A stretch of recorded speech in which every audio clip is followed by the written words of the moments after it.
So, student, now I am going to teach you the third chapter of class 10th English book, His First Flight.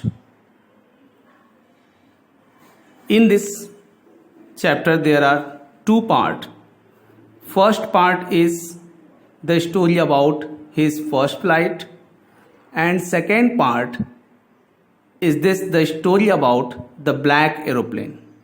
In the first part, you will study the story about seagull, and here the black aeroplane, which is written by Frederick Forsyth. So this is the story about a pilot who had lost his direction. He caught in the storm, but in mysterious way he saw another pilot who gave him direction, and he landed on the airport safely. So let's start the chapter. The moon was coming up in the east behind me.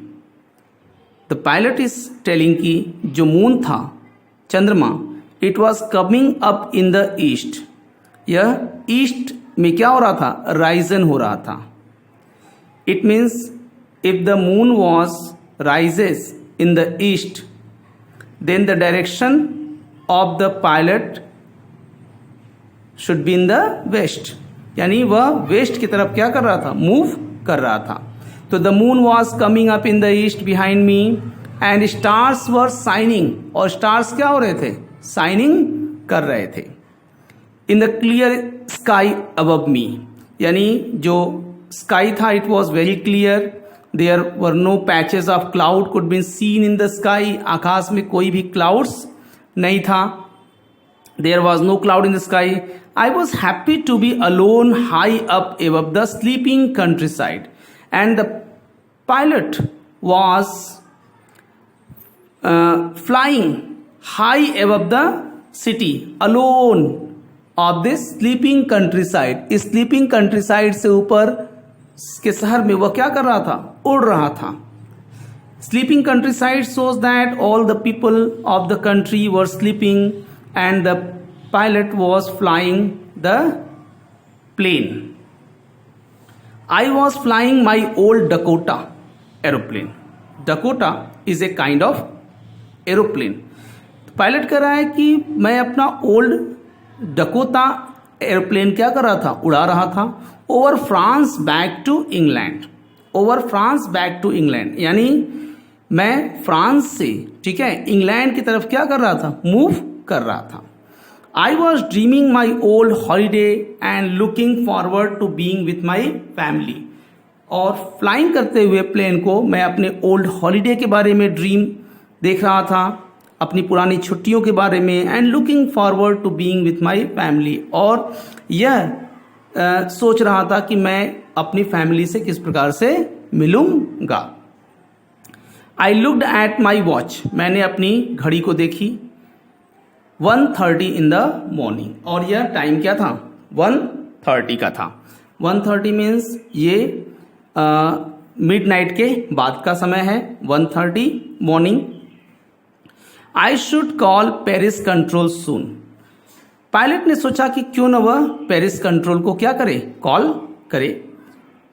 I thought as I look down past the nose of the aeroplane. जैसे ही मैंने nose of the aeroplane यानी aeroplane को देखा कि अब वो लगभग फ्रांस से पेरिस की तरफ फ्रांस क्रॉस कर चुका है, तो उसने क्या किया? सोचा कि वह पेरिस कंट्रोल को क्या करेगा? कॉल करेगा. I saw the lights off big city in front of me. Pilot के सामने जो थी लाइट ऑफ बिग सिटी, ये बहुत बड़ा सिटी था फ्रांस का, ठीक है. तो उसने देखा कि ढेर सारी लाइटें क्या हो रही हैं? जल रही हैं. He switched on the radio and said. अब पायलट ने अपने रेडियो को स्विच ऑन किया और बोला, Paris control Dakota DS088 here. Can you hear me? I am on my way to England. Over. उसने कहा पेरिस कंट्रोल को इन्फॉर्म किया कि डकोटा DS-088 जो कि उसकी प्लेन है वह इंग्लैंड की तरफ अब जा रही है। ओवर तब बोलते हैं जब पायलट अपनी बात को क्या कर लेते हैं, खत्म कर लेते हैं। तो उसने कहा क्या आप मुझे सुन रहे हैं? The voice from the radio answered me immediately. तभी रेडियो से जो वॉइस थी उससे आवाज आई, DS-088 I can hear you. और रेडियो से जो आवाज आई वह यह थी कि 08888 मैं भी आपको सुन सकता हूं। You are to turn 12 degrees west now, DS-088 over. और आप यहां से 12 डिग्री वेस्ट की तरफ क्या करें, टर्न करें, over. I check the map and the compass. मैंने मैप और कंपास को चेक किया। Compass means magnetic compass which test the direction. Switched over to my second and last fuel tank. मैंने लास्ट फ्यूल टैंक को switch off किया, switched over किया। And turn the Dakota 12 degree west towards England. और Dakota plane को 12 degree waste की तरफ यानी England की तरफ क्या कर दिया, टर्न कर दिया। I will be in time for breakfast. I thought, मुझे लगा कि I will be in time for breakfast. Breakfast के समय मैं कहां पहुंच जाऊंगा, इंग्लैंड पहुंच जाऊंगा। A good big English breakfast. और वहां पर जाकर के मैं एक अच्छी ब्रेकफास्ट करूंगा। Everything was going well, it was an easy flight. सब कुछ अच्छा चल रहा था। And it was an easy flight यानी प्लेन भी अच्छे से क्या हो रही थी, उड़ रही थी। Paris was about 150 kilometres behind me. Paris जो था वह लगभग 150 किलोमीटर्स के डिस्टेंस पे था। वेन आई सा द क्लाउड्स, तभी मैंने क्लाउड्स देखा यानी अपने सामने भारी बादल देखे। स्टॉर्म क्लाउड्स, वो भी तूफान जैसे बादल। दे वर ह्यूज, वे बड़े ही ह्यूज थे, विशाल थे। They look like black mountains standing in front of me across the sky. जैसे लग रहा था काले बादल पहाड़ के मेरे सामने खड़े हों आकाश में। I knew I could not fly up and over them. मैं समझ गया कि अब मैं और ऊपर नहीं उड़ सकता। And I did not have enough fuel to fly around them to the north और साउथ। और मेरे पास एनफ फ्यूल भी नहीं था कि मैं नॉर्थ और साउथ में कुछ समय तक क्या करूं, अपने प्लेन को उड़ाऊं। I ought to go back to Paris. मैंने समझ लिया कि अब मुझे पेरिस क्या हो जाना चाहिए, वापस लौट जाना चाहिए। आई थॉट, मैंने सोचा, but I wanted to get home, to go home. लेकिन मुझे कहाँ जाना था, घर जाना था। आई वॉन्टेड दैट ब्रेकफास्ट, क्यों, क्योंकि मुझे ब्रेकफास्ट करना था। I will take the risk, that's why pilot decided to take the risk. इसलिए पायलट ने रिस्क लेना चाहा। He thought and flew that old Dakota straight into the storm. और पायलट ने उस डकोटा प्लान को सीधे स्टॉर्म में क्या कर दिया, एंटर कर दिया। उसने सीधे स्टॉर्म में फ्लाई करना शुरू किया। Inside the cloud everything was suddenly black. और जैसे ही वह क्लाउड जैसे स्टॉर्म में एंटर किया उसके सामने सब कुछ ब्लैक दिखने लगा। It was impossible to see anything outside the aeroplane. Plane के बाहर कुछ भी देखना पूरी तरह से असंभव था। The old aeroplane jumped and twisted in the air. जो एरोप्लेन थी वह एयर में जम्प्ड करने लगी, ट्विस्टेड, इधर उधर भागने लगी। I looked at the compass. The pilot then looked at the compass. तब पायलट ने कंपास को देखा। Compass, you know, that is a magnetic compass which shows the direction, जो डायरेक्शन शो करता है। तो पायलट ने कंपास को देखा। I couldn't believe my eyes. मैं अपनी आईज पे बिलीव नहीं कर सकता था। The compass was turning round and round and round. जो कंपास था वह राउंड एंड राउंड टर्न कर रहा था। It was dead. और यह क्या हो चुका था, डेड हो चुका था, यूजलेस हो चुका था। It would not work, it means the compass was not working. यह काम करना बंद कर दिया था। The other instruments were suddenly dead. और भी इंस्ट्रूमेंट थे वो भी कार्य करना क्या कर दिए थे, बंद कर दिए थे। To I tried the radio. That's why the pilot decided to try the radio. इसलिए उसने सोचा क्यों ना वो रेडियो को ट्राई करे, हो सकता है रेडियो के थ्रू सिग्नल मिल जाए. तो he tried the radio. Paris control, can you hear me? उसने कहा Paris control, क्या आप मुझे सुन सकते हैं? There was no answer, लेकिन कोई भी आंसर नहीं मिला. The radio was dead too. क्यों? क्योंकि रेडियो भी क्या हो चुका था? डेड हो चुका था. यानी the radio also stopped working. I had no radio, no compass, and I could not see where I was. मेरे पास न तो रेडियो था न तो कंपास था और मैं ये भी नहीं जान सकता था कि where I was, मैं कहाँ था. I was lost in the storm. मैं स्टॉर्म में क्या हो चुका था? खो गया था. Then in the black clouds quite near me. मेरे सामने ब्लैक क्लाउड्स थे, काले घने बादल थे. I saw another aeroplane. तभी उन काले घने बादलों में मुझे एक another aeroplane दिखाई दिया. ठीक है. This aeroplane is a mysterious aeroplane. Another aeroplane जो यहाँ पे दिया हुआ है, it is a mysterious aeroplane. यह एक mysterious aeroplane है, रहस्यमयी एरोप्लेन है. It had no lights on its wings. इस एरोप्लेन के विंग्स पे कोई लाइट नहीं चल रही थी. But I could see it flying next to me through the storm. लेकिन ये जो एरोप्लेन था वह स्टॉर्म में मेरे सामने क्या कर रहा था? फ्लाइंग कर रहा था, उड़ रहा था. I could see the pilot's face. अब धीरे धीरे मुझे पायलट्स का फेस दिख रहा था. Turn towards me. जैसे जैसे वो मेरे पास आ रहा था. I was very glad to see another person. अब इस स्टॉर्म में किसी अनदर पर्सन को देख करके मुझे बड़ी खुशी हुई, क्योंकि जाहिर सी बात है कि अगर आप किसी जंगल में गुम हो जाओ, आपको कोई न दिखे, वहाँ पे कोई ना हो, तो आप बहुत घबरा जाते हो. लेकिन अचानक अगर कोई एक आदमी भी दिख जाए तो आप होपफुल हो जाते हो कि हाँ, कम से कम कोई सपोर्ट करने वाला एक तो है. इस प्रकार से पायलट को भी खुशी हुई कि कम से कम एक व्यक्ति उसके सामने है. I was very glad to see another person. He lifted one hand and waved. उस अनदर पायलट ने अपना एक हाथ लिफ्ट किया और हवा में हिलाया. Follow me, he was saying follow me. वह कह रहा था कि मेरे पीछे आओ, मेरे पीछे आओ. He knows that I am lost. और वो पायलट जानता था कि मैं क्या हो गया हूं, खो गया हूं.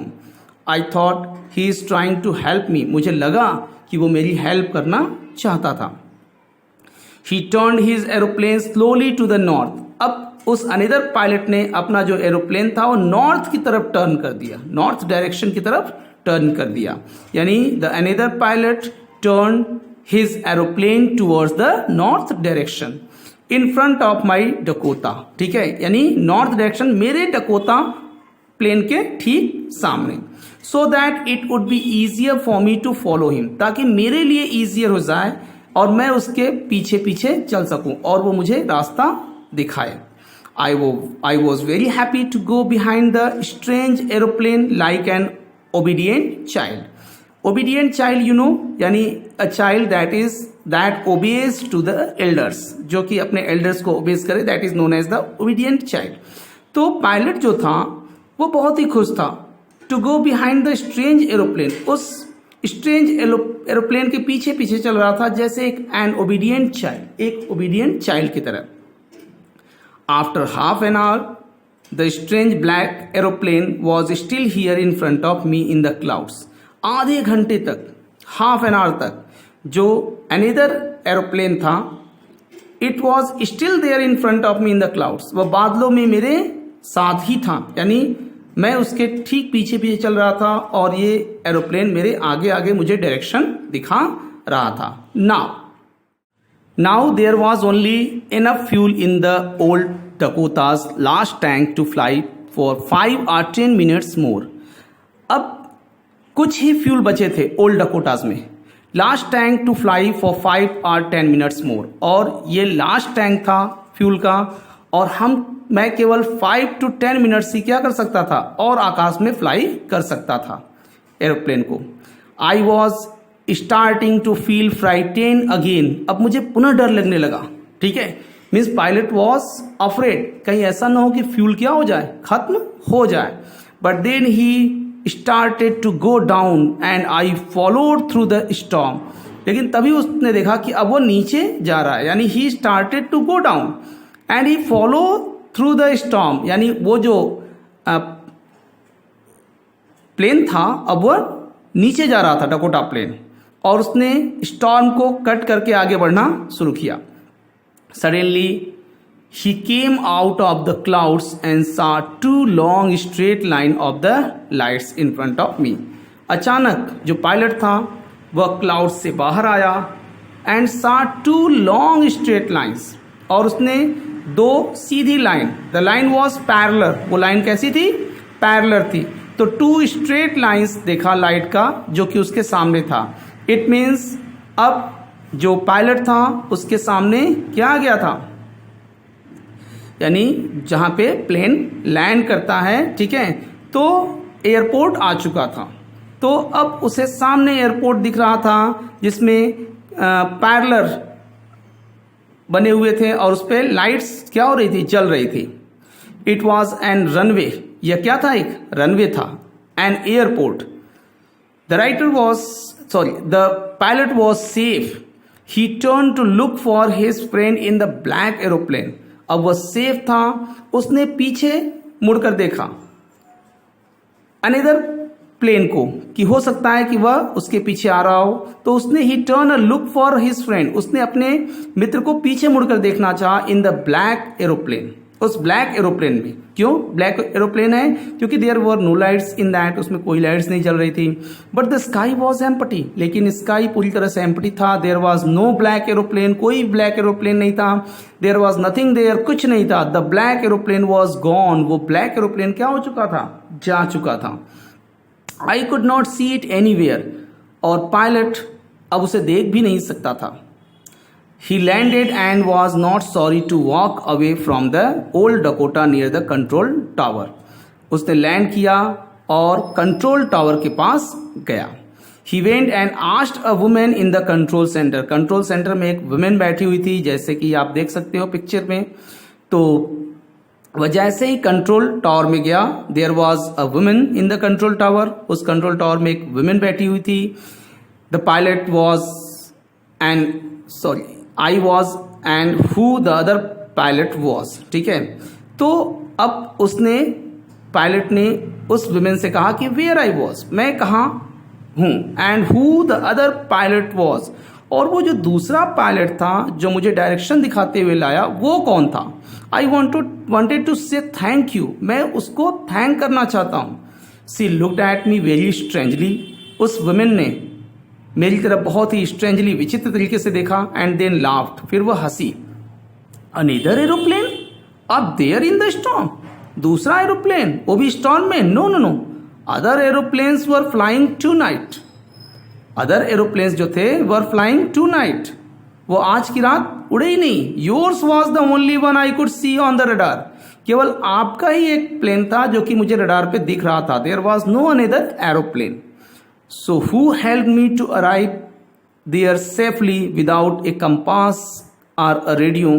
अब पायलट सोच रहा था कि किसने उसकी मदद की, वो भी सेफली, विदाउट कंपस और अ रेडियो, बिना कंपस के और रेडियो के उसने किसने उसकी मदद की। And without any more fuel in my tanks, और ये भी था कि उसके टैंक्स में बहुत फ्यूल भी नहीं बचे थे। Who was the pilot on the strange black aeroplane, आखिर वो कौन पायलट था जो स्ट्रेंज ब्लैक एरोप्लेन में था, जिसने इस पायलट की क्या की थी, मदद की थी। Flying in the storm without lights, और भी उस स्टॉर्म में बिना लाइट्स के मेरे आगे आगे उड़ रहा था और जो मुझे डायरेक्शन दिखा रहा था। So now this is the end of the story.